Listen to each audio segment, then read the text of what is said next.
Hi guys, and welcome back to Inglorious Banter. And just like Jasper from The Simpsons, by gar, it's been a while.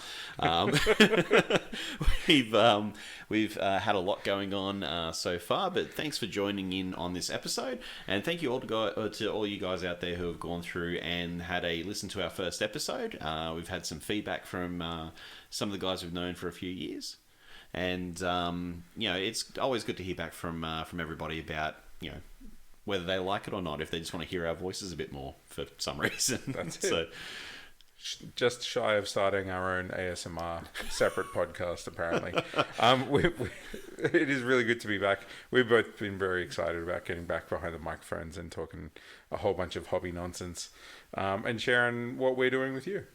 All right, so our first section up is what have we been doing since the last time we've casted. So, we've had a fair bit going on. I've had a fair bit going on. So a lot of hobby time in the gap. Yep, so been working on a lot of different bits and pieces. We've had a couple of games, so different game systems, not bolt action specifically, just general life, kids, work, the usual. So as everybody has, but it's been pretty good to go through and keep up to date with some of the stuff that's been coming out. There's been a lot of bolt action talk, so especially with version 3 just around the corner. But they've also had some of the leaks from Games Workshop, or not leaks, for some of the teaser stuff that they've put out from Games Workshop at Nova regarding 40k, Age of Sigmar, Old World, and Lord of the Rings getting a new edition. It's pretty busy in the hobby community at the moment. There's just a lot of overall hobby stuff happening. A lot of releases, a lot of updates, a lot of new models. Not a lot of extra cash coming in to spend on it all, though. None of that. I feel a lot of gratitude for the hobby world for what it's providing. Yeah. But pay packets need to go up commensurately. Have a hobby fund. Like, it actually has to have a separate bit there for your actual hobby. Exactly. Yeah. So for us, we've had a couple of games. I think, one game of bolt action between the last recording and this. It was the same day that we did the recording, but we didn't actually talk too much about the game, which we did say we were going to do. True.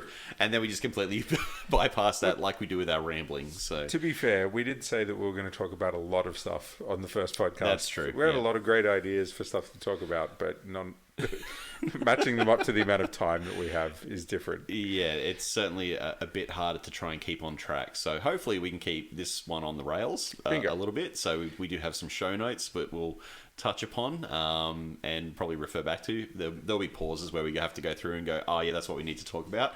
But yeah, we're going to get into a bit of other things we've got giving us some inspiration at the moment.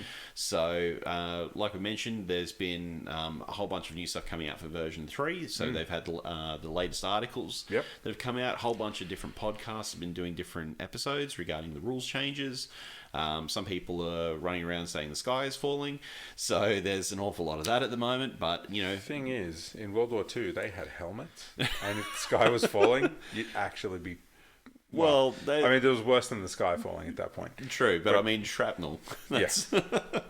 So just really bad, like really nasty, toxic comments is the shrapnel, I think, coming out from all of this. So chuck your helmets on, guys, because it's out there. I've been trying to do my my due diligence by throwing lots of positivity back at the negative comments here and there. And also, we've got to take everything with a grain of salt. We don't have the books in our hands yet. Yep. We've got some very cool community members that are sharing the books that are in their hands. Yep. But yeah, there's a lot of inspiration there.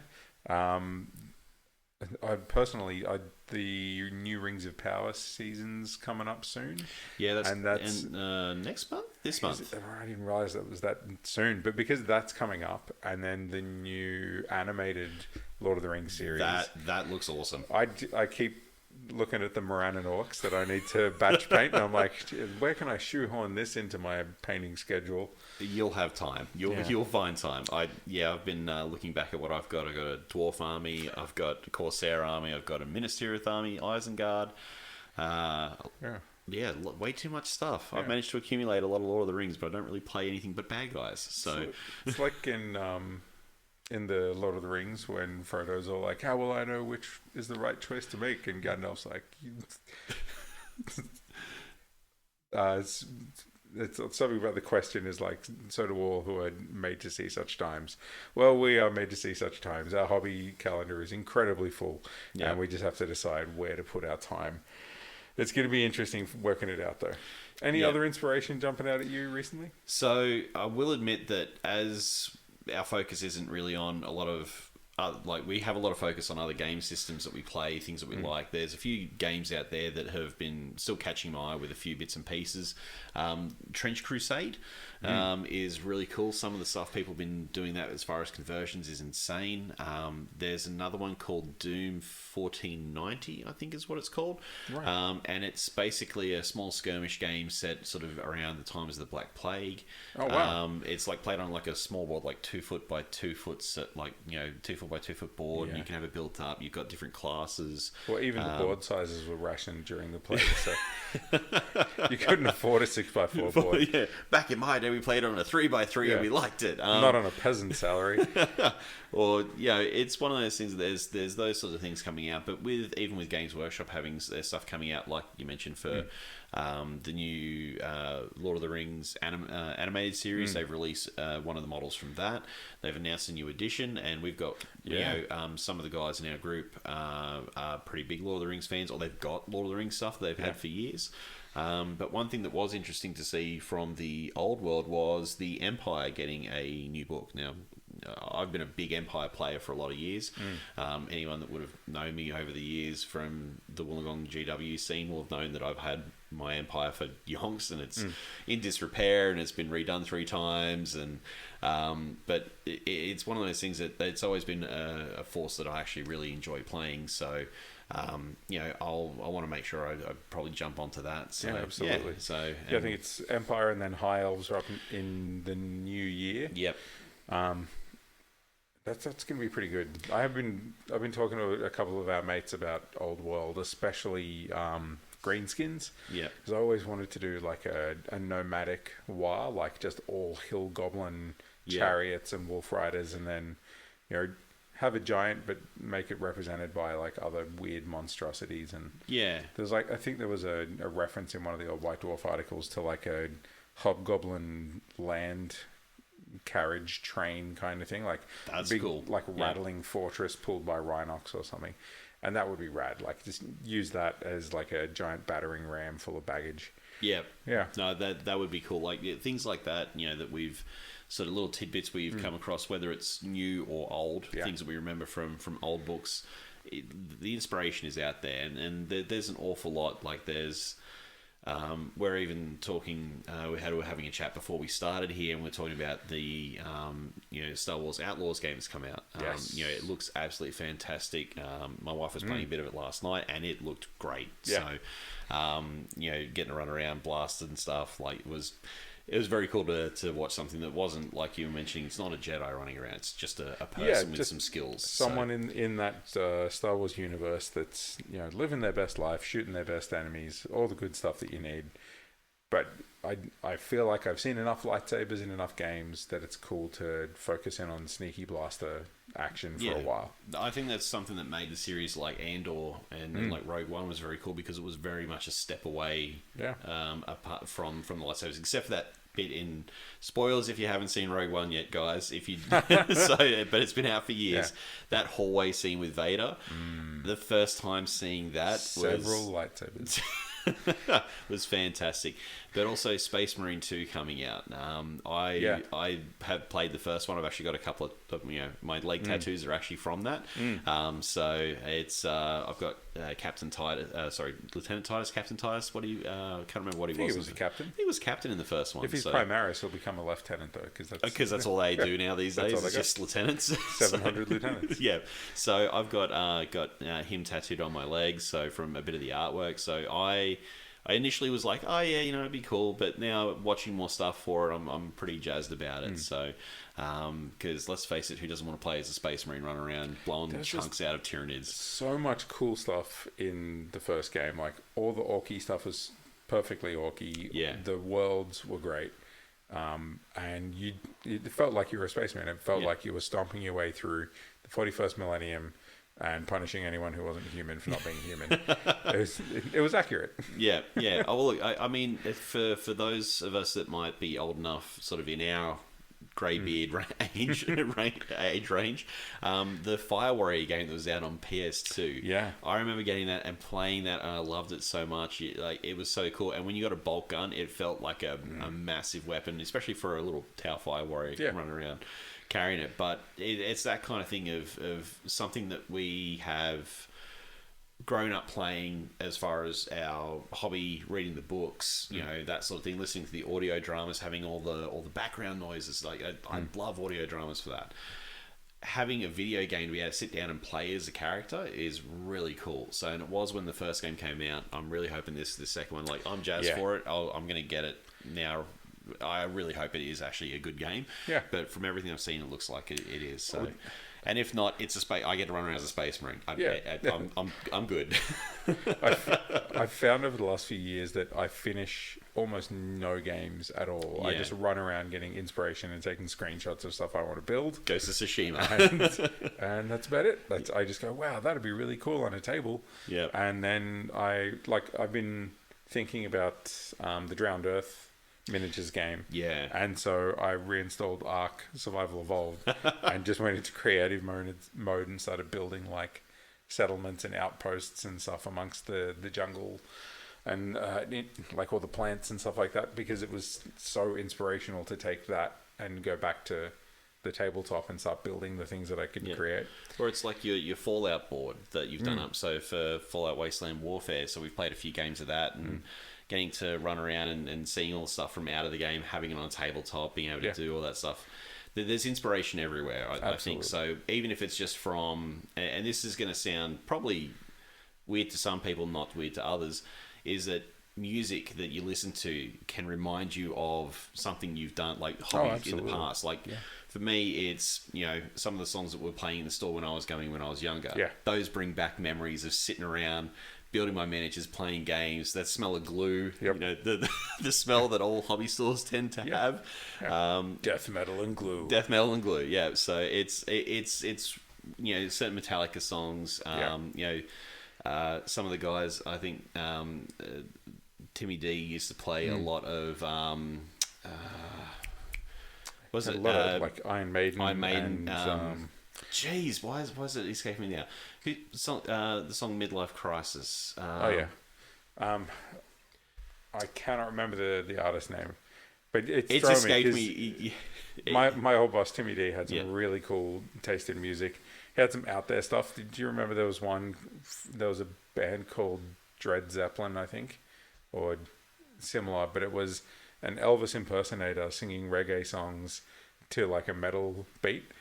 It was wild. I think I have heard that. Yeah. Anyway, to be honest, Metal Cells Miniatures was always something. So Metallica, Iron Maiden, that kind of thing. So, and I'm sure we're going to get someone messaging us going, "It's this band." So how could you forget? Yeah. Probably Tim himself. That'd be good. So yeah, we've inspiration as far as what's coming out. It doesn't necessarily just have to be down to miniatures. It can be down to a video game, a book. A sight, a smell, a sound. It can all sort of come into it, and I think that's something that definitely for us we go through, and we do get a lot from if we see like a little passage in a story, or it might be from a video game. Like you've played some Call of Duty World War II stuff recently. I've been watching a whole bunch of Battlefield 5 stuff just on my lunch break at work, because I'm like, hey, it's World War II stuff, and I'm sitting here at work for a half hour. I may as well watch something I actually want to, I'm kind of interested in. Watching that, reading up on stuff for what we'll get into with sort of building the bulge. It's all out there, and it's really cool to see more stuff and more people getting involved in creating bits and pieces as well for different games that they're making up from their own games they're making up and releasing out there, which is, I think, the aim for every hobbyist. They've got an idea. Everybody's got one game in them. Not necessarily a good game, but everybody's got at least one game. Yeah, so it's pretty cool. And you've been inspiring a whole bunch of kids as well with your school gaming group. So yeah, they're having a great old time. We've been doing Frostgrave building, so I went through and sort of prepped a ton of like foam bricks and things, and then I taught the kids how to foil roll them to get texture on them. Nice. And they just hot glued everything together into different ruins and assemblies and stuff. We made a few sort of Tudor house ruins, and then just like popsicle sticked all the beams and stuff on. And look, there were a couple of warband members that had 2 left arms or a sword sticking out of their face. But everybody makes those miniatures when you're 8 or 9 and it's your first ever build. So it was a big flashback to the old painting table construction workshops that we used to run. But literally running like the entire club at the same time. Like I had 12 kids all trying to share 2 sets of clippers and 2 pots of glue. It was interesting. They've learned a lot more about patience than they have about hobby. Yeah. We'll put it that way. But you know what? Any chance that they get to go through and learn how to do stuff is always good. So it helps build up really good for them. To what they do. Yeah. So what we'll do is we'll look at heading on to our next section. And we'll have a chat about what we've been working on. And it's time for what's on the workbench. My workbench, personally, is a bomb site of activity. Like we were just talking about with the Frostgrave stuff, at the moment I've got all of the school's Frostgrave gear on my workbench so I could base it and spray it, and then the kids can paint it. Yeah. So that's easily a third of my work area. I just finished an Empire commission for War Master. What's that? War Master? I've been really focused, possibly even hyper focused. Yes, on War Master since I had a random game with Andrew when we were trying to catch up for like our normal games day, sort of once a month. Yeah, with the gaming group. Yeah. We were supposed to have our bolt action game on that day as well, but there were other situations. Yeah, we both had stuff that had kind of come up, which restricted what times we had for the days. So, But we had the game of War Master, and previously on War Master, I've been playing Undead because I thought that would be really cool. But it's also not a standard army to learn War Master with. And it's a lot of figures. Not necessarily just figures. It's a lot of stands. There's a lot. Like, we played a game, I think it was a 2,000 point game, and you measure up like all the stands of models. So basically each little base is a stand. And I had 32 bases worth of troops to Andrew's 15. Yeah.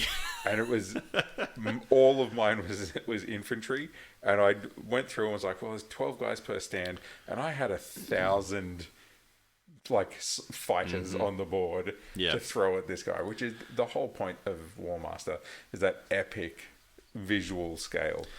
But I've got no shooting. The only ranged attack at all is if you get one of your wizards to throw a flaming skull at someone. But that's not how you win with them in the grand scale. It's really short range. Like you may as well be charging at that point. Yeah, that's it. And especially when your other option is to summon an entire unit for his spell casting, like summon another whole unit of zombies or skeletons or something into a fight.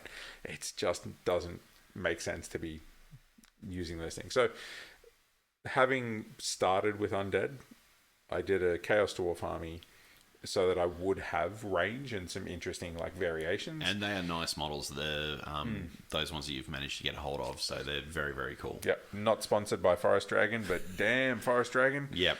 Very nice models. The STL series from Forest Dragon for War Master is outstanding. For any 10mm game that you want to play, really.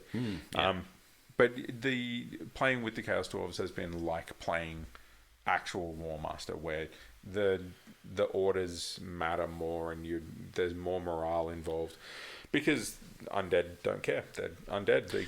You can literally have your first unit pushed back and just watch them be decimated against your own shields, because you're not going to give way. You're just going to let that first unit of zombies get crushed. And then that's their job, right? Hold them in place so that you can countercharge them next turn. Exactly, yeah. So that's been really cool. Yeah. I got really pumped into that. I've done all the actual Chaos Dwarf units, but I've got all their greenskin elements. So I've got lots of hobgoblins.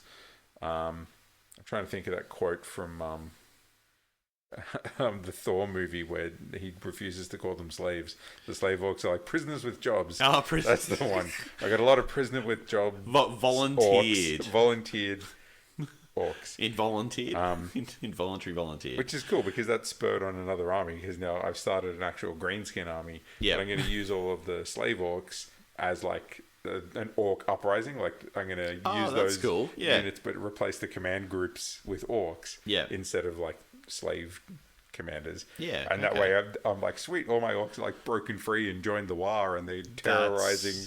That's a cool idea, yeah. So it offers a bit more variation to my collection as well, because I can, like, the slave orcs have all their chains and stuff on, and like they've got scars from the whips and like all the horrible stuff that you would imagine. Being an indentured volunteer. Exactly. So, so that's been my big thing. Is I finished a commission for Warmaster and I'm working on my own, but right behind them on the table is my entire French force for our Building the Bulge challenge. Yeah, that's the main thing on mine. Yeah, so at the moment I've been working on mainly still my MOAB army. I've managed to, I got some extra bits and pieces I had a birthday, so I got a few extra pieces. I got a new, I got the Achtung Panzer Soviet force, which came with a whole bunch of T-34s. I got a KV-1 or 2. I'll probably go the 2 with a giant howitzer, because let's face it, that's just really cool. It's like cool. It's a big box with a gun on top, but like it's pretty awesome. And an IS-2. But the crew members I've actually turned into a tank hunters squad. So you get a set of dismounted crew. And I've done it up as an extra unit of tank hunters for my Soviet Stalingrad street fighting force. I've got another set of scouts as well, which I got off Andrew and Janine, some of our friends. So I've done those up. So they're on my bench to get painted. I've got the other guys that I've been working on over the course of this month. I actually had a day where I had about 6 hours of kid-free time. So I just literally sat down and painted, and I got like about 15 models done to all the same standard over that. And I do like an hour here or an hour there. So it's just whenever you can fit it in. So yeah, I've been working on those bits and pieces and trying to not get too into into other game systems where I'm like, oh, that's really cool. Yeah. So I've got some of that stuff. I could probably crack that out. But one thing I did get was from yourself, Tim, was a Yag Tiger, and it's my most favorite tank. It's coming up with the section we talk about building the bulge. I'll go into a bit more about that, but I've got that awesome, massively impractical piece of war gear, so because I just love it. It's so cool. So yeah, I got that. So they're all sitting there to be the tanks are sitting there to be built, because I'm trying to keep focused. I find that like Tim, I have a lot of projects on the go, air quotes, because I've got a whole bunch of stuff that's sort of sitting in boxes that is part built, part painted. But yeah, I've been looking at something to do with our 365 challenge that you've been smashing it. So and our mate Andrew, he's been in on it as well, and it's been back and forth between you guys over the last 72 hours. Oh, so, especially it's mostly just been Andrew ticking away extra dirt in my eye. Yeah, because he took over the lead from me. Yeah, but I don't think we've talked about it. But on my Instagram page, I started a thing called 365 Minis, and that's my cool hashtag. But it's basically just try to paint 365 minis in 365 days, and it doesn't have to be a mini a day, but it's just see if you can paint a year's worth in a year. And it's more to help us get through a bit of a backlog of. Well, in some cases, help us get through a backlog of stuff, or you just to build whole new armies and paint them in 2 weeks. So. I feel very seen by that statement. And it's also because it's the key word is complete the minis. So it's not, it has to be from scratch, nothing on them. Like I've got a whole Night Goblin army there, and I've done all the skin on them and the belts. Yeah. And that would be a prime target to go through and go, right, do all the robes, all the spears and everything, and just get that completion bonus, get the achievement unlock that's like actually finished a job. And a lot of the stuff, like there was some guys for your army where just finishing the bases was the last thing that was just stopping them from being done. Yeah, my Soviet force that we took to MOAB back in 2016, pre-COVID times. The most of that army had the bases like 3/4 done. Like they didn't have the rusting finished off on it, or some of the metal hadn't been painted. And I hadn't put any basing material like flock on it because I wasn't sure what I really wanted for the time period. Was it like full, like is it just dirt and concrete? Is it... So I've got basically my whole force to finish off along with a bunch of the extra miniatures that I've been painting up. So I am languishing well behind in the stakes with the guys at 50 out of 365, and I've got about 4 months to go in my session because I started a bit later than you. So I did the reason behind me joining in on this was you started doing it. You started showing me some of the photos, and I got inspired, and I may as well tell this story. So I was sitting there and I was looking at Tim's photos going up on Instagram. He's like, oh yeah, 10 of 365. I'm like, oh man, this is actually pretty cool. I should probably get in on this. And I was sitting there. My eldest was playing a game for his playtime after dinner and that, and I was just talking about it. My wife stuck her head around. I said, "Oh, I'm going to go ahead and I'm going to get on this, and I'm going to try and paint 365 inches in a year." My wife stuck her head around from the door and said, "If you can do that, I'll pay you $1,000." I went, "Fine, challenge accepted." So $1,000 worth of hobby stuff, right? Yep. I'm not going to take the money. Don't worry, because I'm probably not going to complete it because I'm at 50 after 8 months. Look. I'm a slow painter. It takes me time to build and paint stuff. I have limited time, like with kids and work and stuff like that. Realistic but you know what? Things. I've done with my army that I did for MOAB last year when we went and played Star Wars Legion. I painted the 50 odd models for that army in like 2 months, which for me was actually good. I had a goal that I was working towards, and that's what MOAB for this year has been as well. Yeah. Brought out my Soviet force. I haven't completed it. Yeah, there's a new version coming out in like a couple of weeks' time. So for version 3, I'm cool with that because this force, I still want to get it finished off. Is it going to be good in the new edition? Probably not. Who knows? So who knows? So we'll get into that probably in a future episode once we've got the rulebook, we've had a read, and we can see how our old armies fit into it. But it's completing some of those miniatures off, and that's really what sort of work on my workbench has been, just working towards that. So I've had to look at other stuff to add in as well to try and get me up a bit higher. But you know what? It's one of those things that if I've got a whole Night Goblin Force for Age of Sigmar that I did up that I haven't done anything with except put it onto bases, I'll paint that. So it's a project I've got ready to go. All I quite literally have to do is paint them and base them, and they'll be good to go. I don't have to build any of it. It's already good, and it's like 100 something models. Yeah. So and that's the whole point. Is it's I don't know if you've ever seen the spring clean challenge from On Tabletop. They have a yearly challenge called Spring Clean Challenge, which happens in spring. Funnily enough, in Ireland where they're based. Yep. But it's literally find the project that you never got done, dust it off, and finish it to spring clean your hobby area. And there's amazing stuff on there because they do prizes based off how good the tutorial is, the completion, whether the idea was good, even if it doesn't get finished. There's like prizes for that. Well, that's cool. Yeah. And this is like our little mini version of that, where it's like we've all got 365 models that, at least. that need to be finished. Yep. And I mean, Warmaster especially, jeez.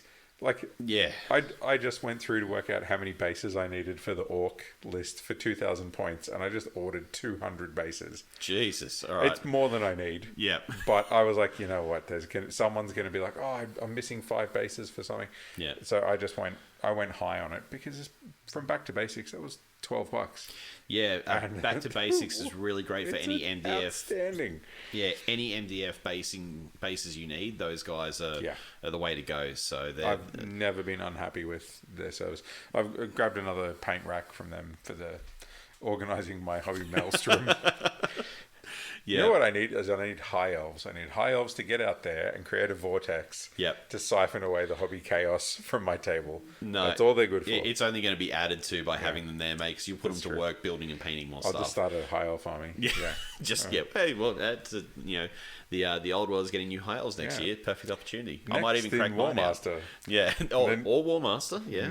Our buddy Andrew got the Bretonian boats for 10 mil scale, and there's a whole high elf fleet, and I'm like, I just want to get him so we can fight naval battles. But if I'm going to get him, I might as well have a whole high elf army, right? May as well, right? Like, if I'm here already and I've already got look at that discount code, may as well go for it. Look, we as this ramble bit has gone on, you can tell how distracted we get just about projects and talking, and it doesn't even have to be completion of work. Your hobby can be do what you can when you can and have fun with it. Yeah. So if it becomes a chore working on one army, break it up with something else. So I will admit that painting Stormtrooper white armor is a pain for anybody that's painted it. It can take time, so having it broken up by doing some other bits and pieces, even if it's just literally something for the army but in different colors or different medium, like they're not wearing as much cloth, they're wearing more armor, or it's more skin, so you can do stuff, but you never go out of practice with it. So I think working on stuff like that is having a motivation for something like that is really good for what's in our workbench. So we get through. So, but well, lucky for us, Andrew is very competitive, and so in terms of keeping people busy, if you go around to visit Andrew, he's got a whiteboard and he's been keeping tallies, like the 5-score tallies, and little brackets on them that are like, this is when I get to 140, this is when I get to 200. Yep. And he and I have decided that we're racing to 300. Yep. But otherwise, we both just want to finish the challenge and see what else we get done this year. Yeah, exactly. And that's the thing. Even if, like, for me personally, I don't make the 365. The bet I made with my wife, Kit, I love you, but I know I'm not going to make it. So I'm trying really hard to get up to there with working out what I've got for my armies and what I can do. But look, to be honest, even if I get this army done and the Bulge army done for my Winter Germans, that still puts me at 100 plus extra miniatures that I've painted this year. And I don't think I've ever done as much hobby in the last year, including what I did previous to, for MOAB last year for the Stormtroopers for my Empire army. I don't think I've painted this much in such a short period of time in the last 10 years. That's it. So, and it feels good because I'm getting stuff done. Yeah, some nights it feels like a chore, and I think most of this week I think I did one night, 1 hour's worth of hobby. Yeah. Because I got home, I was tired, I just sat around, just watched TV, after getting the kids and dinner. You can't force hobby. So. It's like telling an artist, hey, you have to go and do art now. It's complicated. You can do it, but it doesn't flow as easily. No, and you don't want it to feel like you don't want to wake up in the morning, go take that big sigh, get up, and then roll over to the painting table and really not enjoy doing it. And we've all been there. We've all done that in the past where we've not really enjoyed painting, and sometimes just painting that one little thing where you go, that I like that. Does it fit in with anything I've got? No, I don't care. I want to paint that. I still just want to paint that cool model. Yeah. So is it a 3D print you've got online? Is it a tank? Is it something completely, are you just repainting a Hot Wheels car for the hell of it? It doesn't matter what it is. If you get into a groove and you go, that's what I want to do, and you just keep doing that. It tickles your fancy, right? So you're going to go through and you're going to have fun with it. Exactly. Yeah. So if anybody wants to join in our fun or see our progress, go on Instagram and check the hashtag 365minis. We often post with the 365 and 365 as well. Yep. But come on over to Beer Battered Brush to see Mitch's work or... my limited work. I think it's Duke Hagen, the Duchy of Gisoro, is Andrew's work. Yep. And Hyperfocus Hobbies to see where my rambling hobby journey is up to.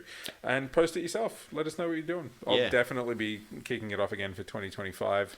I'll try and start on the calendar this time so that I'm It's like exactly a year. It's like January 1st, better get on those taxes, like sort of thing. To go through and start. Like I did start about 3-4 weeks after you did. So mine finishes at the end of February. So I've still got a good sort of 4 or 5 months on it. So, but it's one of those things that, I think coming up for next year for me, I do actually have like 3 tables worth of terrain to paint. So I've got a Mordheim table, I've got my Star Wars Legion table, and I've also got the forest table that I'm doing up for the Colmar Pocket stuff. So that way we can use it for some themed games. But I've also got a few other buildings, like old world sort of style buildings to put on there that I can use for playing old world in some kind of, sort of, I'm not even sure whereabouts. Let's say Border Princes, because let's face it, there's a lot of stuff that goes down in the Border Princes in the old world that, it kind of makes sense. Cool. So, so lots of hobby stuff going on, what we've got in our workbenches, new additions to our collections. I mean, let's face it, we're always kind of accumulating stuff regardless. Exactly. So, all right, I think we'll move on to the next section, which is the state of the game. We'll talk about some version 3 stuff. Welcome back. If you went anywhere in that 3-second musical interlude, Lots of things. I got so much stuff done. I painted another War Master army during that break. That's my style. Cleaned the bases on like 3 models. So excellent. Yeah. Our standards have been maintained. Yes.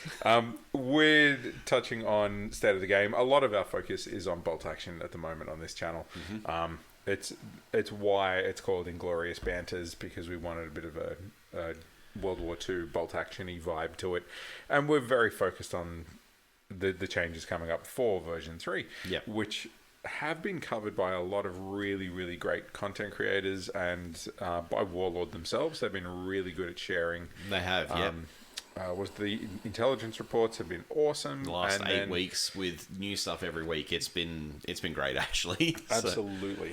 And then there's a few trusted community members out there that have the actual books. They've got like printouts, it looks like, or PDFs that have been sent to them, and they've been allowed to share extra rules knowledge. So we've seen a lot in the month or so since our first podcast. There's been a ton of extra stuff that's come out, and we're not going to go through every single thing, but we are going to sort of touch on what different things have changed and some of the things that we're interested in. Yeah, for sure. It's like Tim said, a lot of people have covered this. Even the Cast Dice, the Ghost Army podcast, the Juggernaut podcast, I listened to one of their ones about some of the changes. Even the Warlord cast that Brad from Cast Dice does with the guys from Warlord. Everyone's gone through this. They've discussed rules in depth. It's not worth going over for us to do it, because we're not that nitty gritty about the rules, because we're more about having the fun with it. So we use the rules to have fun. Yes, because that's at the end of the day, it's a game. We want to have fun with it. We want to sit around, have a laugh, roll some dice, and just enjoy each other's company. So I'm much more there for rolling the dice and yelling Achtung than I am for actual rules discussions about whether or not I'm within something's 45-degree arc. Yeah. So we've got. Well, let's face it, been 4 weeks worth of stuff, so we've got a bit to go through. But look, some of the things that have changed, with the new Mountaineers, they mentioned there have been several different versions of the Mountaineers rules. Now it's all been changed to just Fieldcraft, which is great because let's face it, being able to move through rough ground is handy, especially if you're trying to just get troops across the field, trying to get through stuff. Works well for my army for Battle of the Bulge. Yeah, not like it was planned or anything. No, it wasn't planned. So this is actually a pretty cool thing to have. Absolutely. So, my take on that is a little deeper. It's that we're seeing a bit more of like a universal special rules approach. Instead of every unit having its own version of Fieldcraft, Hedgecraft, Forestcraft. There's one that's Fieldcraft, and everybody has that rule, and it's much more understandable. And less paperwork for everybody. And I'm hoping we're going to see that across a lot of other things. Like even the army special rules could do with that. Like instead of 4 different versions of prep bombardment or extra artillery or sideways bombardment, whatever there is. Just every now and then I listen to a faction focus thing and I'm like, why is theirs different? Why is the French one different to these guys? Yeah. When it's all about having more guns, can we just have a simple version? Yeah, well, that's one thing with like the no more free squads sort of stuff. Like things like the French rules. Some of the others where they were getting like a free artillery, or for example, like Soviets getting a free 12-man inexperienced squad. That's gone. Yeah. So it does mean that we'll see. You'll have to pay the points though, so we'll see differences. But the army points for a basic game have gone up anyway, so it's not going to make a grand scale. It's not going to make too much of a difference. Yeah. So that extra 250 points can fit a lot of inexperienced squads in it if you really want to. Yeah. So yeah, the things like some of the rules changes where they're making it into like standard rules for things. Hopefully, we will see more like with the sniper rule. So it's actually just a straight up rule. It has all the benefits in there for it, what it gets, that kind of thing.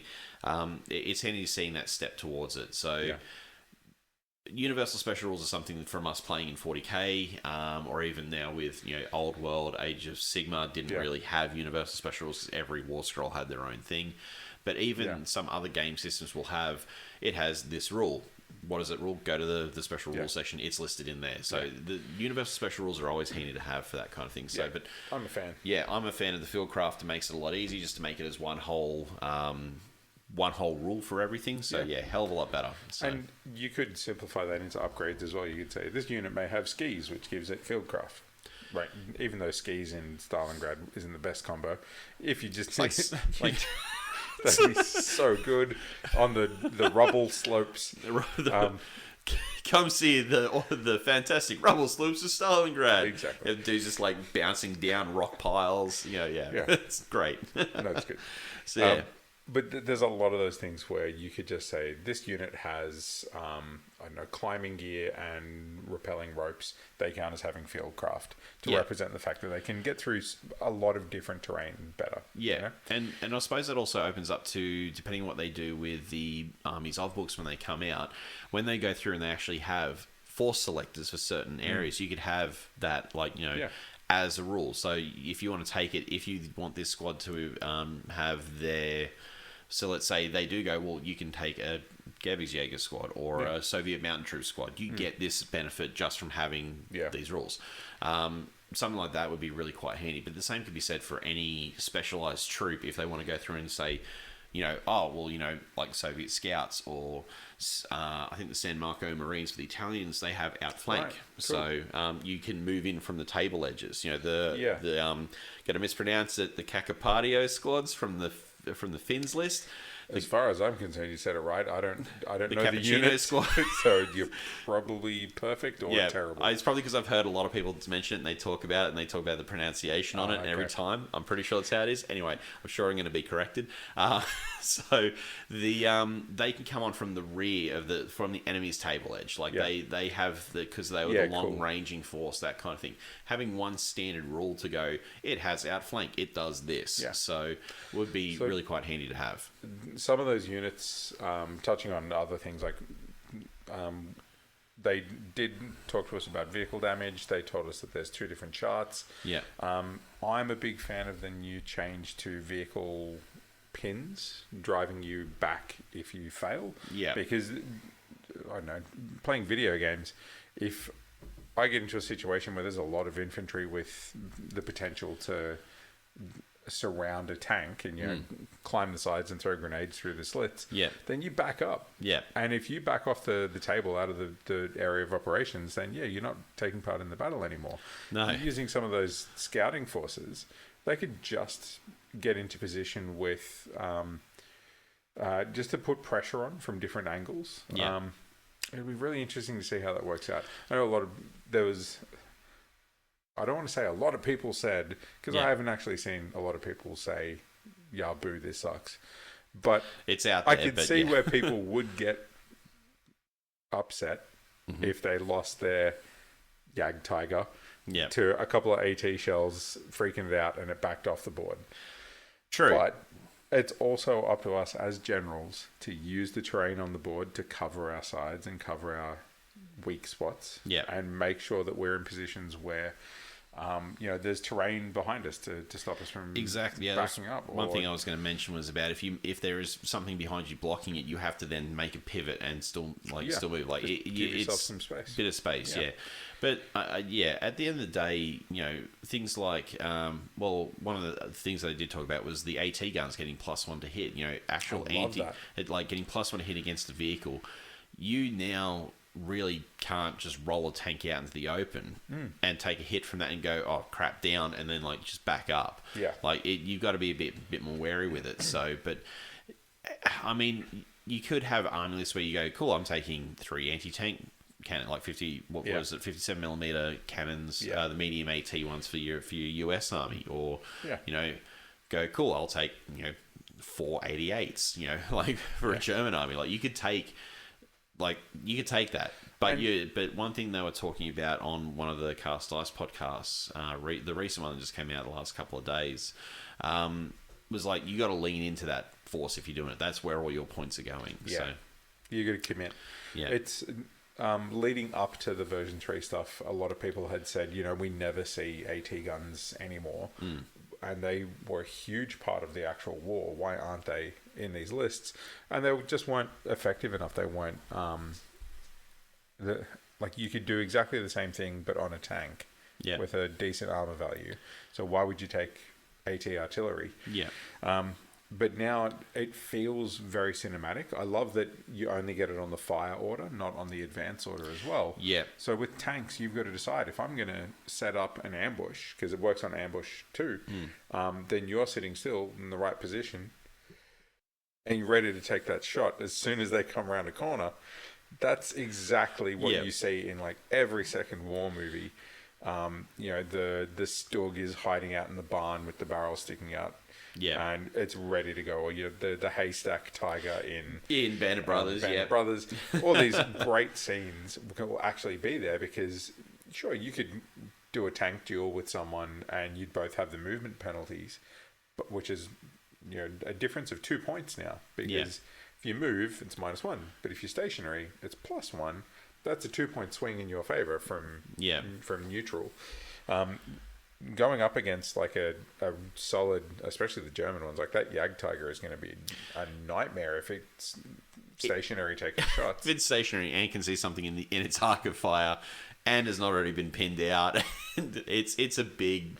Look, I love it, but it is such a fire magnet and it is so big to try and hide behind stuff. So. But you also have those situations where now you can put fire on with other weapons on vehicles and force them to fall back, and you could force them out into the open for the Jagdtiger. Yeah, that's very true. Sitting there on ambush, literally the hunting tiger just waiting on. I'm going to put a hole through both of your sides. Yes, exactly. Well, I think it's a super heavy AT, but I think it had some extra rules in V2 as well. In V2, I saw I'm pretty sure the Jagdtiger and something else, there was a rule called massive shells.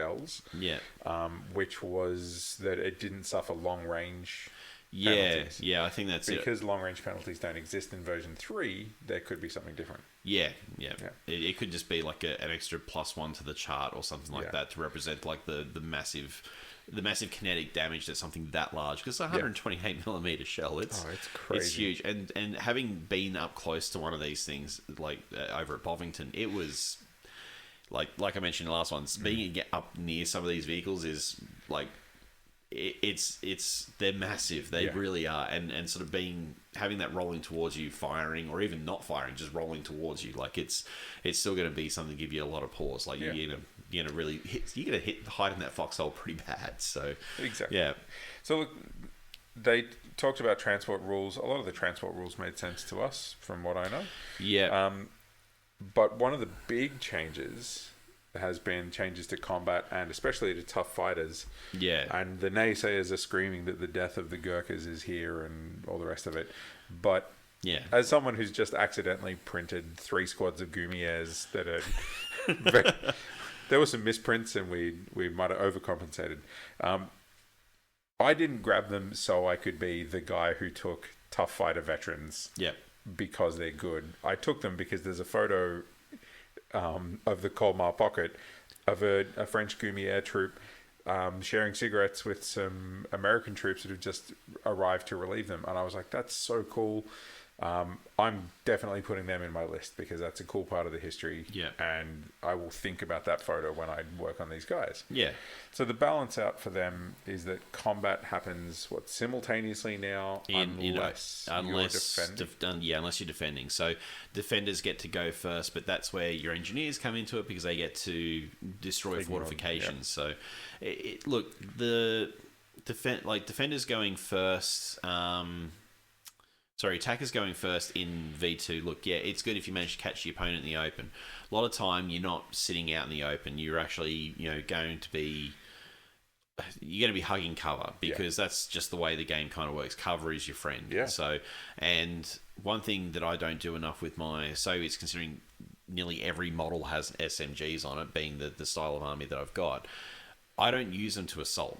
I just sit there and I just spray shots. But when you're behind some heavy cover, it's kind of useless until you get up close, within 6. But then if you're within 6, you may as well have been assaulting. So striking simultaneously because, you get the tough fighters from the SMG being an assault weapon. So I guess it just depends on whether you want the potential hitbacks from your opponent. Because the other thing with tough fighters that they spoiled was... Tough Fighters just gives you re-rolls on your damage. Yeah. So instead of additional attacks if you hit, or I think version 1 it was double the attacks on the model in close combat as well. Yeah, because the SMG didn't give you it didn't have assault. I can't remember back to version 1. It was a long time ago. So as they've been doing for a lot of the version 3 stuff, it is... If something works well, just streamline it. So instead of going, okay, after you've rolled, you've got to take all the hits and then roll again, and that's how much actual damage you do. Yep. You just have rerolls on your hits. So 10 Gumiers can still only kill 10 guys. Yeah. Right? They can't charge a giant combined conscript squad from Imperial Guard or whatever. Yeah. And murder 20 of them because they rolled well. Yeah. And I'm absolutely fine with that. I think the... Tough Fighters had such a big reputation for being able to swing battles that it meant close combat was suddenly way more viable than it was in the actual war. Yeah, and look, there's a lot of stuff out of my Soviet list where one squad I really do like is the Siberian squad. Now, there's nothing really special about it. Most of the units in the Soviet book have all the exact same equipment options, everything like that. Tough fighters on a squad with submachine guns, like the Black Death, like the naval troops, or the paratroopers. You could take it. You pay the extra. I think Tough Fighters comes built in on the Soviet naval troops, whereas on the paratroopers you paid a point for it. Now, it didn't make a lot of sense if you equip them with a submachine gun because you're just paying an extra point on top of the 3 points you're already paying for the SMG. So it kind of didn't make a lot of sense. However, if you get equipping them with rifles, it does, but let's face it, if you want your tough fighters going up, you don't want to be walking up and then cracking off a couple of rifle shots. You want to be using your SMGs. You want to be getting up there and actually just blitzing the area with short-range firepower and then charging in. So that's a very good point. Do we know if Assault does the same thing now? Do we know if Assault still gives you tough fighters in combat? That I don't know. I don't know if it's been discussed. I'm sure it's probably out there somewhere, but I don't know off the top of my head. Look, because I think there's a place for veteran fighters with rifles that are still good fighters. Yeah, and a lot of people on different veteran fighter units would just take them with rifles because they had tough fighters already. Why spend 3 points per guy to give them submachine guns? Yeah. Yeah, that'll be interesting to find out too. Yeah, so obviously once we get our hands on our rulebook, we'll make sure we go through a few things where we're like, oh, we didn't, our assumption was wrong. This was something cool that we found. We'll probably go through and do something along the lines of that. I'm not going to admit to anything I got wrong. I'll just be like, oh, well, here's the new rules. Yeah. How far are we off the rules dropping? Like the actual release dates? Street date is like somewhere in September, I think, which starts tomorrow. We can't be that far off getting our bulge boxes. The eye contact while saying bulge boxes. That's why we're starting an ASMR podcast. Yes, yeah. But we're very close to that. And like we said, it's last within podcast, the next couple of weeks. Yeah, so perfect. It's like sort of 2-3 weeks. I think it's mid-month. So that's going to be cool. Yeah, look, eventually we will have it in our grubby paws, and we'll be able to go through and have a read, and we'll get together and have another podcast and do some stuff on that. So, have you got any other major changes to the rules that you wanted to chat about? That's the big ones for me. Yeah, look, half tracks was one thing I wanted to bring up because you've got you haven't got any for your current army. You've got some trucks. I've got some half track trucks. Yeah. So the actual half tracks, like your M3, your Hanamags, that kind of thing, like the M3 for the Americans and the Soviets can take, and British can have, that sort of thing. Them being able to hang around and not get destroyed when you've got an enemy within range, if you've got an enemy closer, that being able to take that orders test to hang around still is really good. Quite handy. Because I think previously it was just if they were armed, like if you put a machine gun on them just to give them that ability. Yeah. But I mean, a truck is still a truck. A truck's going to get the hell out of there. Yeah. If you get so close to the enemy, you're just going to bail out and run and abandon your truck. Yeah, look, typically the drivers were from the transport corps. They weren't actual combatants. They were normally, they had their training and everything, but yeah. You know, I have a great little family story that ties into that because my grandfather was, I think he was in the artillery corps, but in the supply section. Yeah. And so when he was serving, I think it was when he was in Africa, he used to drive a truck out to resupply these guys every couple of days. And there was a German plane used to always come over and like chuck a few shots their way, and he was like, "What? I'll teach them." And so one day he took out like an LMG from the depot with him, and he got out and was like, "Take this." And he's not he wasn't a super combat guy. He was a brave little Scottish dude. He was about 5'5". And so when he told the story to us years later, he was like, "So I shot at it, I missed it with everything, and I hurt my shoulder because of the recoil, like hitting the shoulder." That just wasn't his jam. But really, he was like, "I realized that I should just stick to my lane and drive my supplies to where they should go." Yeah. And that's a lot of these drivers are like, "I'm not trained to try to shoot down a plane or fight off, a squad of grenadiers that's charging towards my truck. Yeah. I'm just going to jump out." And probably, for most of them, they're just going to get out and surrender and hope that they get taken prisoner and not what happens in battle. Yeah, exactly. Yeah. But otherwise, just leg it back for your home lines. Yeah. Look, I think the changes here and there, like little tweaks that have been made to it, some things, like they're not talking complete, like, full redo of absolutely everything like we've had with, one game system ending to a new game system coming out. It's still bolt action at the end of the day. Much. So you're still going to have all the stuff that would normally go along with it. So all the armies that would go with it, the awesome modelling opportunities, those little stories like we're going to get up to in the Building the Bulge section that we'll talk about in a few minutes. So all these little bits and pieces still make up a time period that, if you've got an interest in and you like this game, you will find something that you want to do. You want to find, even if it is something like I'm playing the Home Guard because I love Dad's army. I'm playing a Home Guard army. I'm doing that. Or like there's a Defence of Australia list, which is, something really cool like civilians, militia. You have the good old Sentinel tank with the bulbous machine gun appendage. Yep.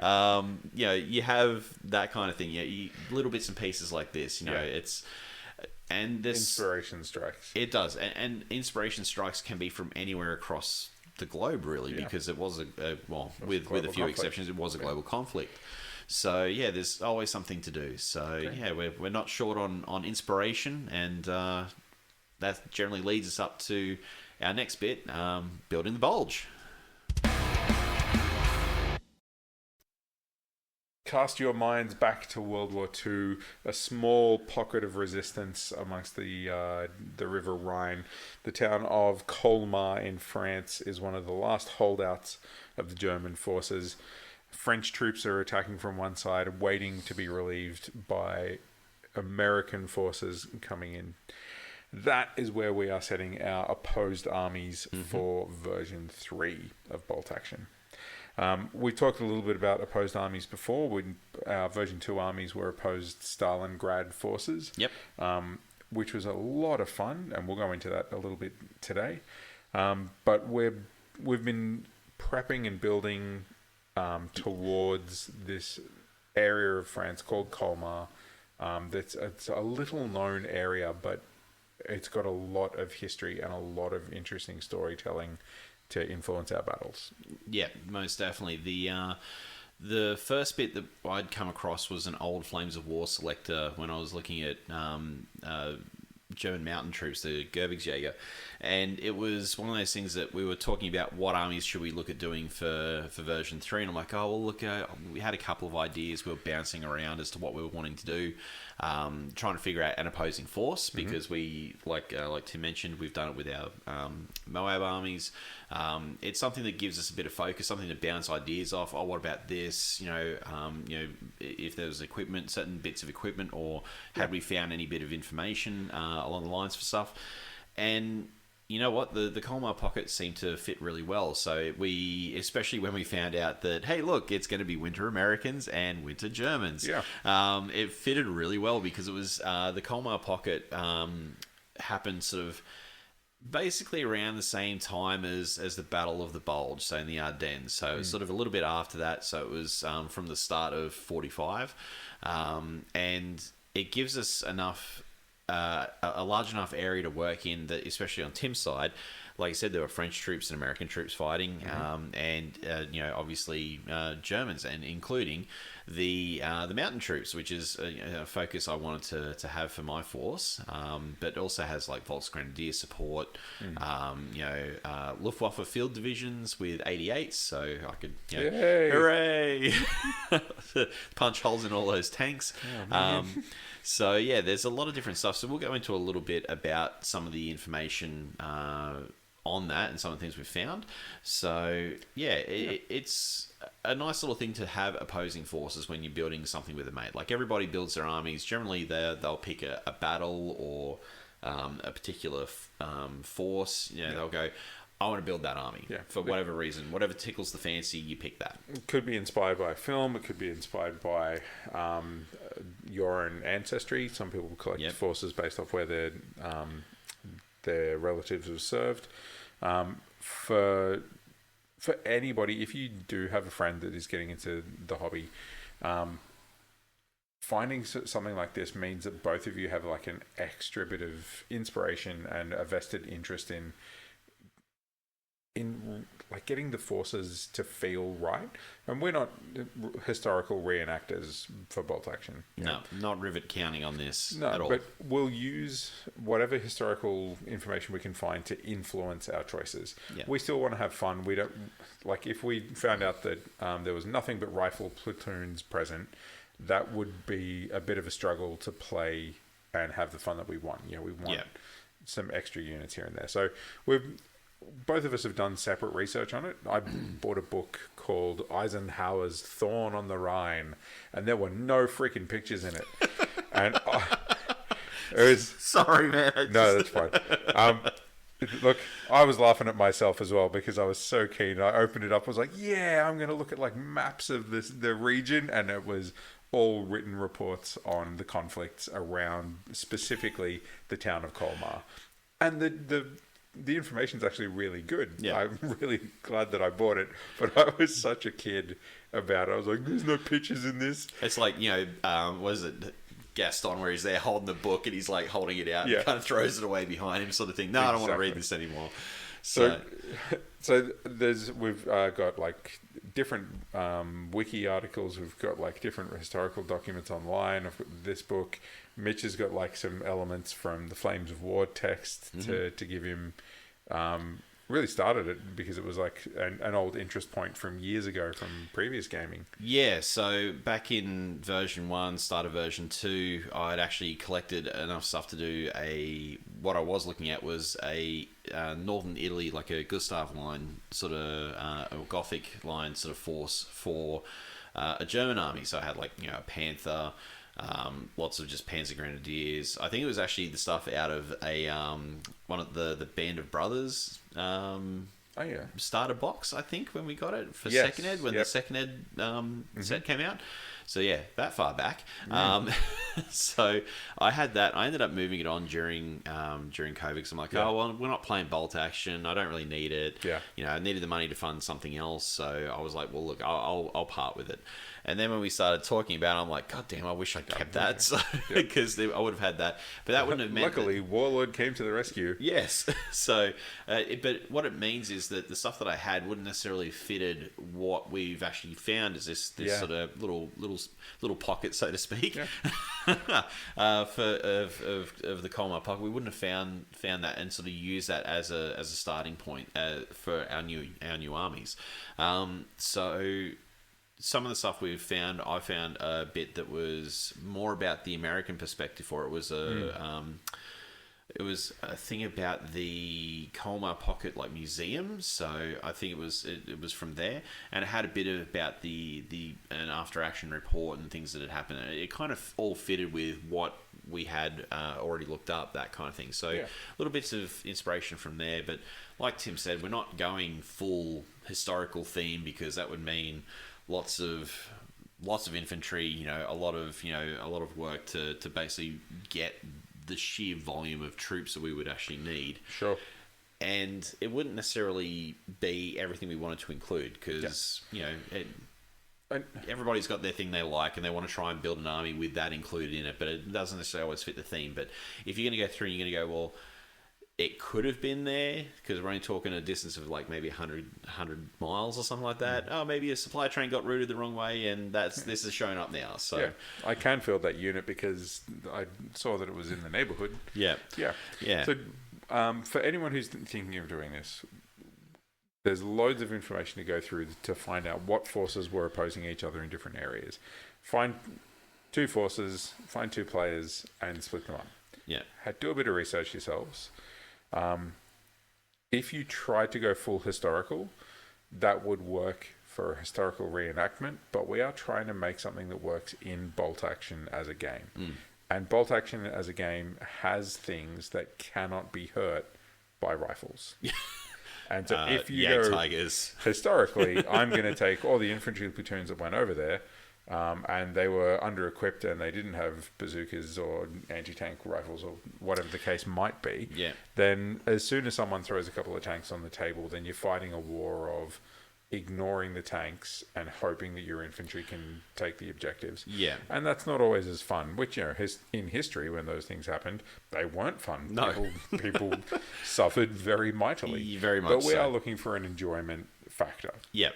Yeah, so looking at some of the stuff that's available to us as far as what the selectors or information say, but also what models are available to us. So because it's all well and good to say, oh, well, you can take this, but if there's no model actually available for it, you'll either have to do some conversion work, that kind of thing. And the good thing with the new starter set coming out, it actually gives us exactly what we want. So it's set during similar kind of time to Battle of the Bulge. So it's winter, it's cold, everyone's rugged up.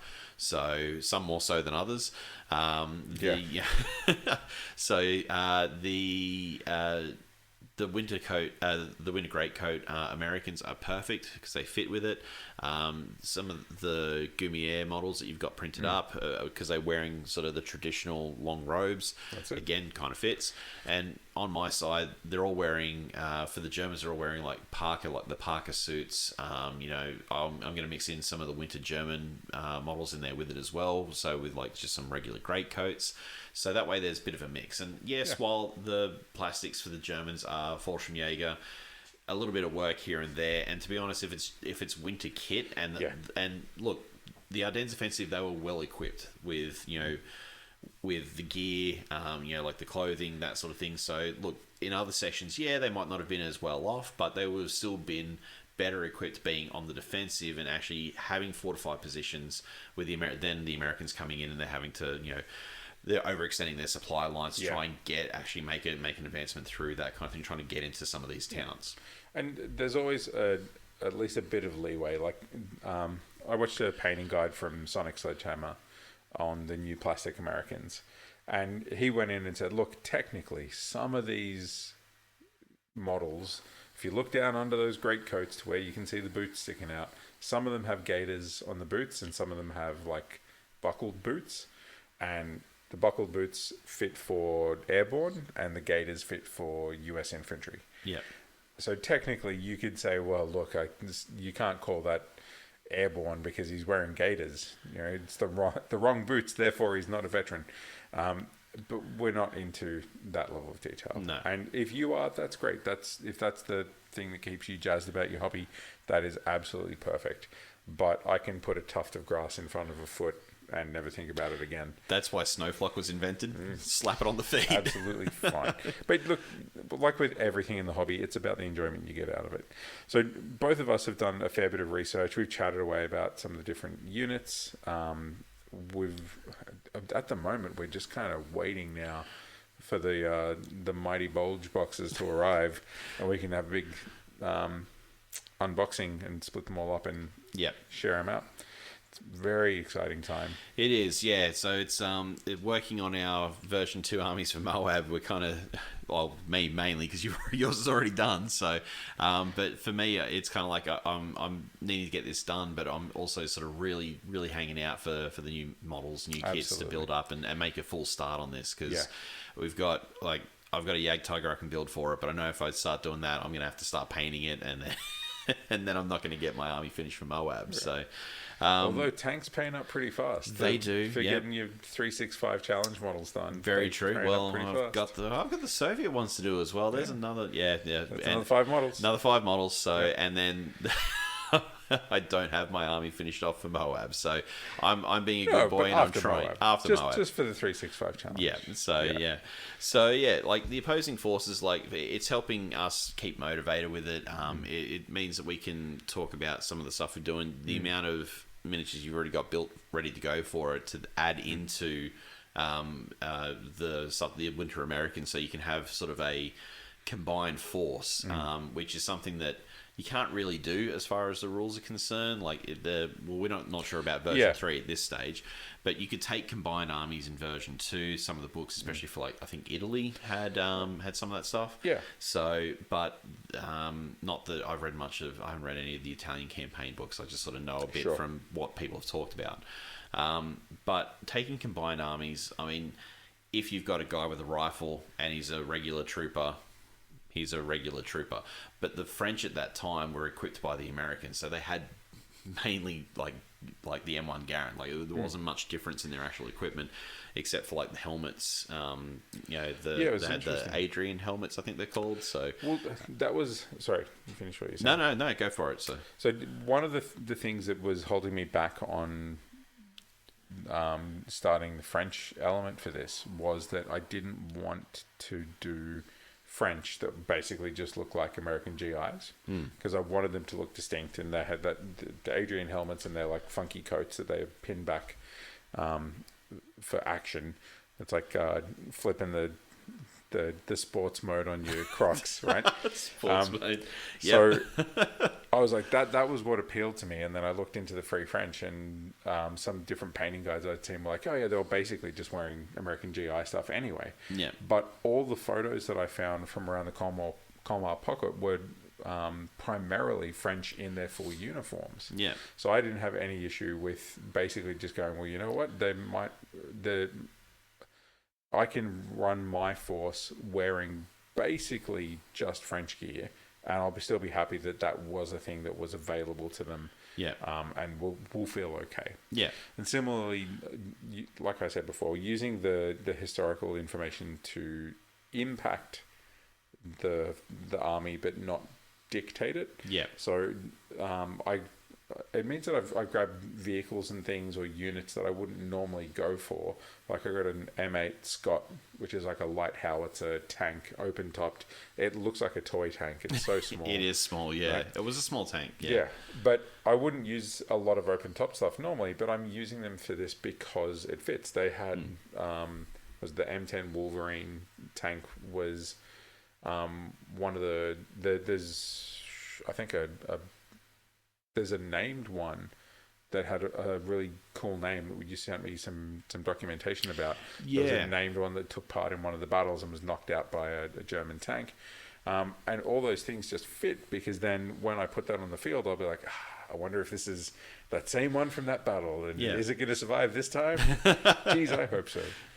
Well, maybe not with a Jagdtiger running around the backboard, but then again, all it takes is one bazooka shot, and then that thing's backing up. So, Yep. So look, we've got a lot of bits and pieces that we've got ready to go for it.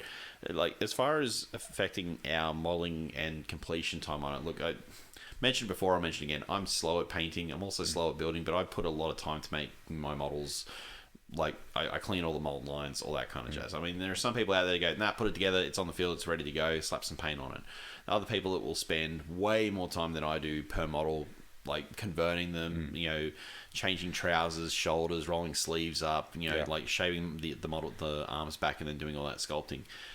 Whatever is your focus, that's your focus. For me, I want to make sure my models look good, but also want them to fit. So with something like that, I'm going to need to be getting a bunch of like the winter German sprues, swapping the heads over, because a lot of the helmets that the guys have on the kit, because they're Fallschirmjäger, have the brimless like jump helmets almost. So so they don't really fit with the Gewichtsjäger, who used to wear a lot of the peaked caps, but would still carry like actual helmets. So what I'm looking at doing is swapping some of the helmets over, using probably more bare heads than anything else, because it would fit the theme a bit better, especially as many of the peak caps. But that being said, having another look through today at the Flames of War stuff, they actually had support from the Luftwaffe Field Division, which would be wearing similar kind of gear to what the paratroopers would have been wearing, including the helmets. Right. So, because I think the Warlord ones, now don't quote me on this, guys, tell me, you can tell us if I'm wrong. I think the Warlord Luftwaffe Field Division stuff come with the helmets that don't have the brim on it. They're not the regular German like style helm style ones. Yeah. I think they're the style of the Fallschirmjäger. So I could even take some winter German bodies, chuck some of those, and I go, oh, there we go. I've got some of the Luftwaffe Field Division. They're inexperienced troops, because I think from memory, they're inexperienced in the German book, in the version 2 German book. I think they were literally pulling troops out of the Luftwaffe and just being like, well, you've got a rifle now, son, off you go. Yeah, so, but I'm a mechanic. Well, now you put a spanner on there instead of a bayonet. Off you go. Going to fix that tank good. And, as we said, that opens up a lot of interesting options and some cool stuff, and personalization, which is the whole point of these opposed forces. They feel more interesting because we've found ways to engage with the forces differently. Yeah, and I'm sure this is probably not going to be the last opposing force we do. So maybe for a year, at least for a year. Stretch it out a little bit. Yeah, I scribbled some notes at work about opposing forces, and I sent the photo to Tim. I'm like, hey, here's some ideas, and I think it's like 13 different options. I'm like, I think I might have strategically not commented on that post. I think I might have been looking at my bank account and the upcoming boxes that were coming in, and just going, no, that's okay. Single tear rolls down. It's like, I wish I could buy more. Yeah. So that's all right.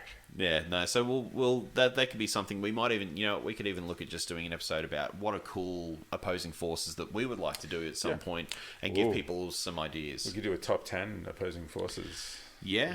We could maybe talk about a battle or two, and that sort of thing. So we'll chalk that up. Try and remember that we have that as a thing that we've said on here. One of 100 things that we're going to get to in another episode. Well, I think that covers pretty much everything I wanted to talk about for our plans for the Bulge. Have you covered all the stuff you wanted to? Yeah, look, I think as far as the using narrative to drive what we're looking at collecting and our modelling options, look, it's one of those things, guys. At the end of the day, it's your hobby. Do what you want with it. And we're just doing something that we want to do and want to share it. So, yeah, well, I'm sure we'll talk a bit more about it over the next coming, month, 2 months, whatever it might be. So it depends on whatever the drop date is for the boxes. Hopefully in the next couple of weeks we'll have, probably after MOAB, I'd say, once we've had a chance to sit down and do some more work on it. So we'll be able to go through and have another episode, and we'll talk a bit more about it from there. But coming up next, we're going to talk about a bit about MOAB and, hey, funnily enough, opposing forces that we're taking.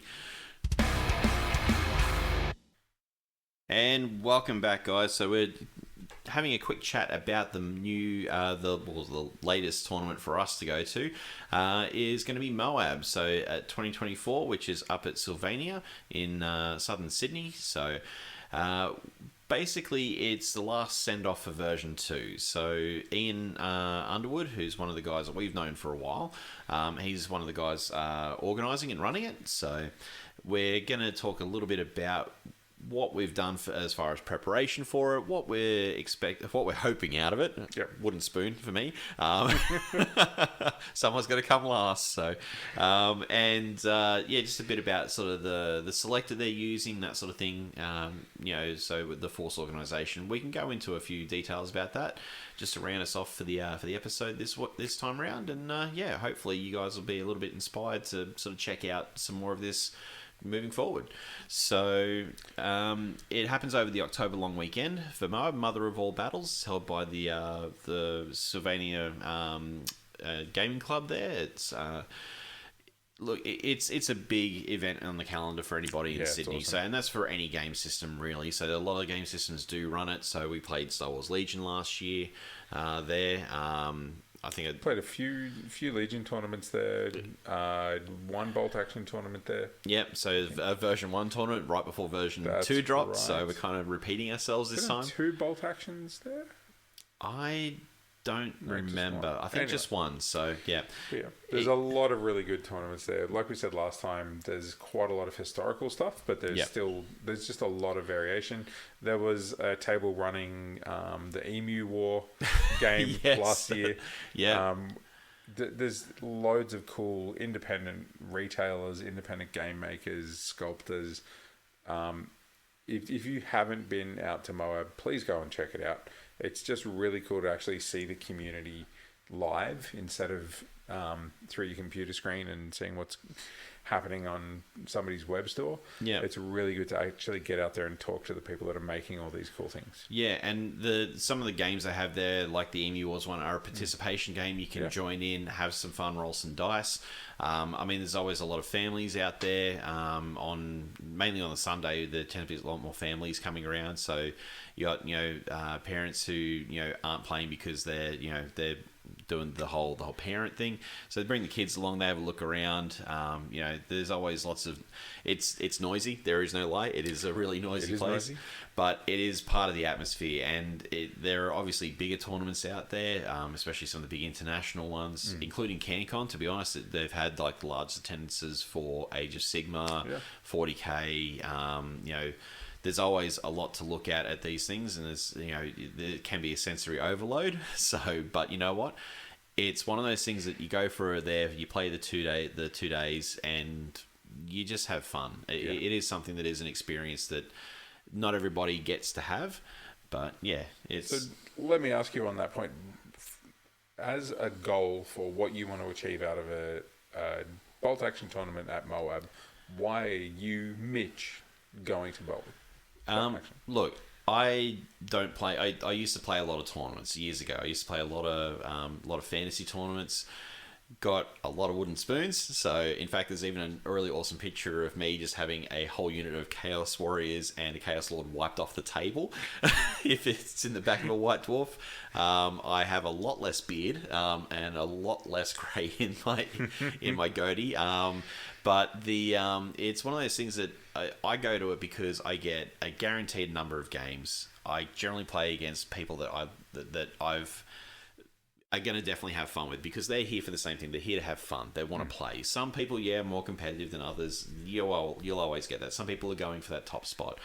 But at the end of the day, we're all there to roll some dice and have some fun. And for me, I like doing it. It is something that I don't get to play, go away and play 2-day tournaments much. So it's an hour's drive, which is not too bad. I used to work up near there, like about a kilometre away. So I know how it's a quick enough drive for me to get there, play, and then come back and drive back up for the second day. I will say that it does take a toll on your body playing that much game. The mental load in remembering what everything does, trying to remember some of your opponent's rules as well, that sort of thing. So, but I do it because I just like going for that experience. It's something I've missed over years, and I mean, during lockdowns, like we didn't really have that kind of thing because, let's face it, no one could leave their houses.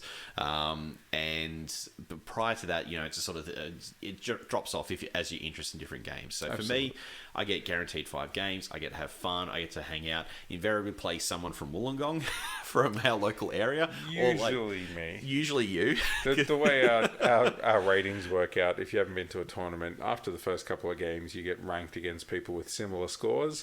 And so Mitch and I almost always end up playing against each other at the lower end of the score rating after a couple of rounds. Yeah, after the first 2, generally the third game is us playing against each other. We're like, hey! And then because it's both of us, and we're like, who cares? Let's go. Yeah. The games that we have at tournaments are always very wild and fun. We're generally a lot louder than everybody else. And I don't know if that's maybe because we're XGW and we're used to being loud in a crowd. Well, I think it's because we end up just going, well, this is going to end up being like a narrative game at a tournament. And we just play for the fun of and the outrage of the dice and all that good stuff. Yeah, even last year, especially that game with me taking that final blaster shot to knock that Wookiee off the top of the building to win the game. It was the last shot sort of thing. So all those moments that people describe it in bolt action as bolt action happens. Yeah, which I've heard a fair bit on some other podcasts recently. Yeah, and I love that. Like every once in a while, you're going to get that 6 after a 6, and the one anti-tank rifle shot is going to blow apart a tank just before it mows down an entire squad. Yeah, all those good things. Yeah. So by the same token, what brings you to the tournament? I go because Mitch goes. Okay. Yeah. So I'm the lift. Yeah. I go because otherwise I won't. Yeah. So if I would be very happy just playing with my friends in all of our houses and being in my zone. So it's a little chance to push myself to go out to play random strangers for 2 days, to test out my overstimulation resilience as well, because it is a very loud environment for me, particularly with ADHD. It's like non-stop noise, non-stop action, 2 hours of thinking about game tactics and rules. It just gets me focusing in and going, you know what, I'm going to let this go and I'm going to let that go and I'm not going to bother about that. I'm just going to enjoy what I'm doing. And it's a cool little reset. It also means I get motivation to finish an army, and I get to see a lot of people and what their motivation has created. Like some people will turn up with really accurate historical forces that also work really well. Yeah. I played against someone who had this really streamlined force. It was like a 12-year-old kid with a British paratrooper army, and it was just all infantry and a jeep. And I was like, well, this isn't going to be very effective. And he mopped the floor with me. It just, he knew his rules really well, and he knew how to play bolt action really well. He knew what his army, what every portion of his army needed to do, and how to apply those models in the right areas. Yeah. So a bit of luck doesn't hurt with the rolling. So and if you're anything like, me, I roll poor at the best of times. I get very lucky in some games and manage to actually do well. But yeah, more often than not, there's a lot more 1s than there is 6s. So exactly. Yeah. Well, let's talk a little bit about the selector, because we realized last week we didn't go into a great amount of detail about it. The normal bolt action selector isn't in use at MOAB. Instead, they use something called the DERP selector, which is the Democratically Elected Republic of Players. Yep, that's right. DERP, which is great. I really like this selector. It's shy of the new selectors coming out for version 3, which I really like. Yeah. This is about as close to that as I would like to get. It's a really cool. Yeah, it gives a good mix. It allows you to take some of the toys without going too overboard in sort of one direction. Yes. So you still got to have someone to lead your force, but they've opened up to the high level characters, so you don't need to take just a lieutenant or a second lieutenant. You can take a captain or a major, like your higher characters, give you more orders to be able to throw out, that sort of thing. You still got to take 2 minimum infantry squads, so just like you have to do with every bolt action selector, so you still have to take your infantry. And then after that, they give you the option of taking extra stuff. So they do give you the benefit of taking additional teams, so like your anti-tank team, so anti-tank rifles or whatever it might be, like, ATR, so the ATR rifles, the anti-tank hunter squads, the bomb dog squads from the Soviet list. There's a whole bunch of others, so you can take an extra one of those, an extra mortar, extra HMG or MMG teams for your medium machine guns, your heavy machine guns, that sort of thing.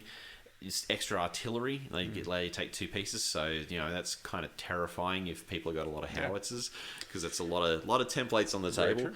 And you can also take up to 2 armored cars, which is handy if you're running things like jeeps with machine guns on the back, like for paratroopers, LIDG forces, or even just a recce force from any army, I guess. Yeah, so you have a couple of like light cars with machine guns. They make them into they class them as an armored car. So you take out the spot. Most interestingly is the 2 tank destroyers, self-propelled artillery. And this is cool because normally you only ever have access to 1 in most theater selectors. Some, you might get 2, but they're not very many of them have that in the regular selectors.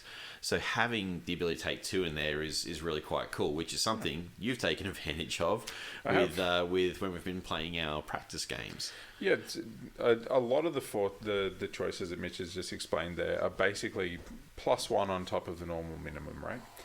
But previously, you would have to take 2 platoons to be able to get those. If you wanted 2 tanks, you had to take a lieutenant and 2 troops, and then another lieutenant and 2 troops, so that each one of those could have 1.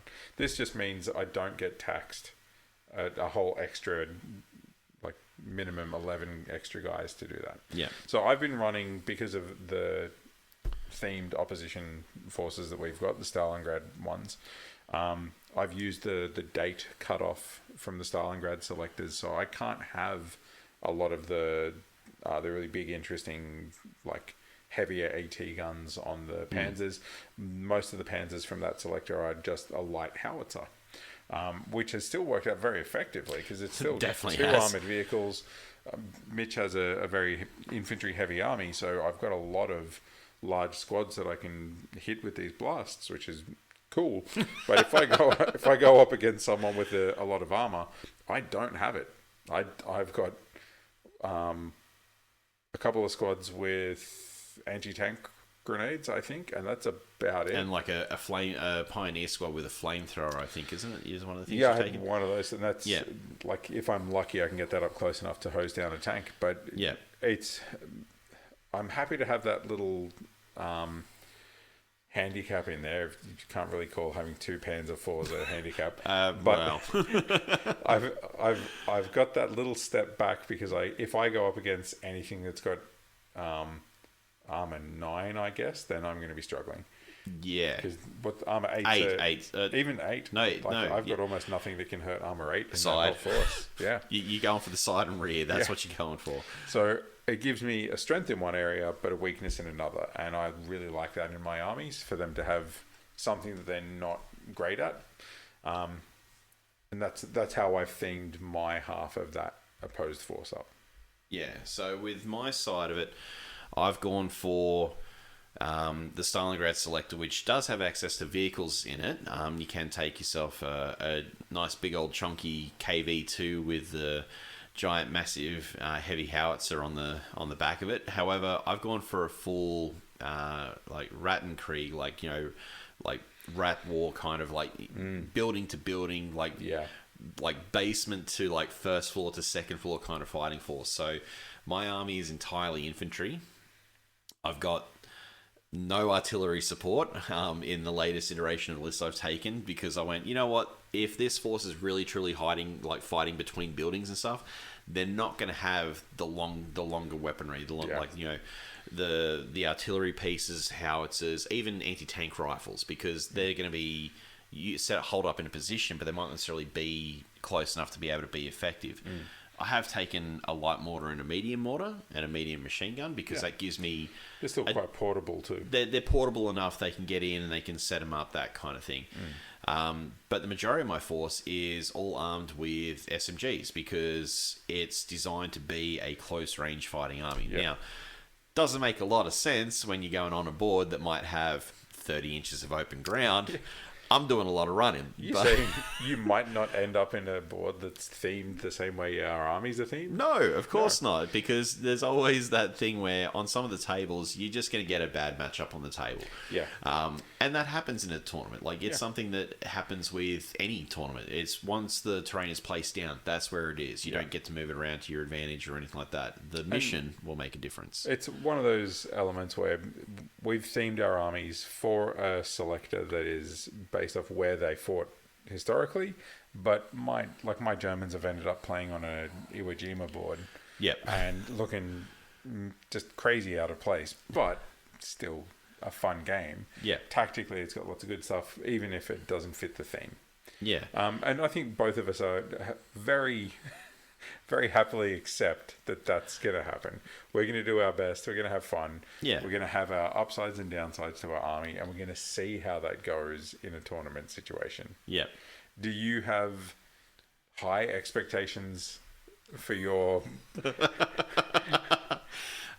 Going for the spoon is... Going for the spoon. Yeah, so I'll go for the spoon. It's wood or go home. I don't roll well at the best of times. You know this from playing with me for multiple different game systems. My rolling is shocking. So even my 6-year-old rolls better than me. So leave him alone. No, I don't think you can stay focused at the table for like a 2-hour round. So it's one of those things that I find that if I'm going to play, I know that I'm going in not playing for the top tables. So essentially, like at last MOAB when we were playing, when we played Star Wars Legion, I played one of the guys who goes over and plays overseas. I managed to beat him, which I was really quite surprised about. But I was rolling off my head. It was like I got a lot of critical hits through, which worked out really well because his force had 3 ATSTs. So for those, for those that don't know, they're the chicken leg walker things from the chicken walkers from Star Wars.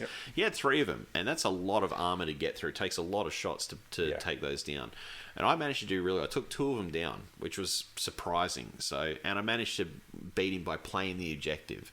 That meant in the final round I actually went up against the guy who won 3rd place, which had a Darth Vader flying around in a aerial transport who jumped down and proceeded to murder all my troops. So as Vader does. So it's one of those things that I went up against a player in the final round because I'd had 3 wins over the weekend. Went for a good old traditional first round loss because, why break tradition? Sure. But I went through and I had 3 wins, so including our game. So, and that was a nail biter. It was the same with this one that I had in the 4th round to win for my 3rd victory. Going into the 5th round, I was playing as someone who was way out of my class, and I picked the positions like an absolute spud. I didn't have my stuff deployed correctly. There was a lot of open ground I was covering, but his speed by getting stuff in there, it just too fast. I ended up 15th overall. I'd never finished that high in a tournament of that many people. So I was in the top half, which was it was a good feeling because I'm like, oh, wow, I did better than I expected. Absolutely. But going into this, with my force for this MOAB tournament, I'm like, look, I know I'm not going to do well. I'm going to be outranged by just rifles because they're going to be able to put firepower into me first before I can put firepower into them. However, if I get up close enough, we're talking everyone's got a submachine gun. Everyone's getting 2 dice, like 2 shots. It's going to be a lot of dice being thrown out with hopefully enough hits there to do the work for me. That's it. So, if you get to your optimal range, you literally double the firepower of the squads you're up against. Exactly. And that's an important factor. Yeah. So similarly, I'm not going to win. Yeah. We're both capable players, but we also know that there are people out there who are really focused on the games. Yep. Most of the games that we've had in the lead up to this are about actually remembering how the rules work, as opposed to perfecting our armies. We're not like, oh wow, I really need that one extra squad over here. We were like, oh, I forgot how vehicles worked. What's a limpet mine? Yeah. A lot of our prep has been making sure that we don't embarrass ourselves too big. I used to have a goal of getting a win, a loss, and a draw when we had our old three game tournaments at Games Workshop Wollongong. Yeah. Because I'd finish in the middle somewhere. I'd usually get my nose bloodied by someone who knew what they were doing. Yep. Have a fun but competitive draw somewhere, and then play someone that I had an advantage over in skill or tactics or whatever. Yeah. And that was pretty cool. For MOAB, there are so many good players out there. I want to learn from them and have some cool tricks to put on the table next time I go on. Could be the next day. Yeah. But I'll learn from them, and I might surprise myself with how I do. Yeah, well, look, there's always rolling those 6s on 6s for those exceptional shots and getting those through. Yeah. Look, there's a lot of having a different selector to the regular one and being able to bring more toys along to play with, so more vehicles, that kind of thing.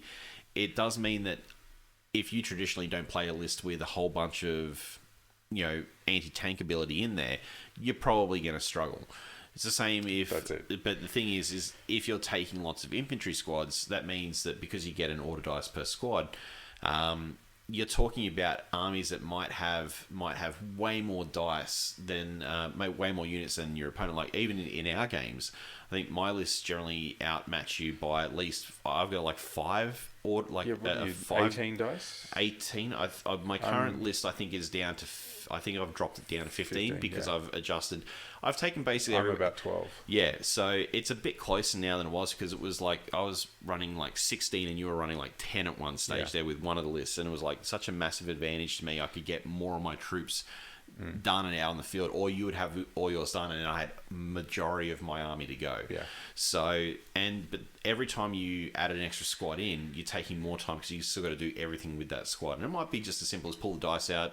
They're going on ambush. They're waiting for something to come moving across their field of vision so they can take a shot, or down, they're just going to scrounge some cover and hide there like they're on an objective or something. Could be quick. Something could be more involved, like moving up and assaulting, so there's more dice rolling, there's more back and forth between you and your opponent. I mean, you only get... I think we're only getting like 2.25 hours or something like that, I think, for the rounds. It was 2.5. I don't know. My iPad decided to lock itself, so I can't look it up straight away. I could be pessimistic and say, "Oh, that's not going to matter for me because I'll be dead by then." Most of my forces are going to be they're going to be nail biters, or I'm going to be smashed into the ground. Yeah.